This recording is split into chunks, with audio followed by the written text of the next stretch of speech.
যার চরিত্র যেমন সে সেই রকম চরিত্রের জীবন সঙ্গী পাবে, বিষয়টা সঠিক কিনা? সব সময় সঠিক না। সব সময় এই কথা সঠিক কেন? আল্লাহ রাব্বুল আলামিন ফেরাউনের মতো অমানুষের ঘরে আসিয়ার মতো ভালো মানুষ দিছেন না, দেন নাই?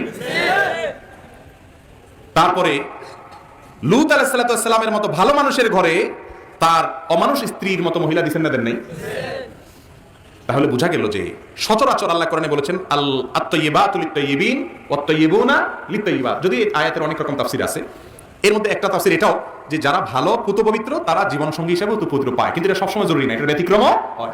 আপনি নিজের চরিত্রহীন দেখা আপনার ভালো একটা ভালো মেয়ে আপনার কপালে হয়তো আসছে, ওই মেয়েটার নিয়ে বাজে চিন্তা করেন না যে আমি যেহেতু অমানুষ তলে তলে অনেক কাকা কুকা করছি, এই মহিলাও মনে হয় সেই রকম, এরকম মনে করার কোনো সুযোগ খবরদার। নিজের চোর দেখে আরেকজনকে চোর মনে করবেন না। দাম্পত্য জীবন এখন নষ্ট হচ্ছে সংসারের কারণে, শয়তানের সমস্ত কি ঢুকে দেয়, সন্দেহ ঢুকে দেয়। মনে করবেন যে আমি ফেরাউনের মতো অমানুষ হলেও আল্লাহ তাআলা আমাকে আসিয়ার মতো একজন ভালো মানুষ দিয়েছেন। মনে থাকবে তো ইনশাআল্লাহ।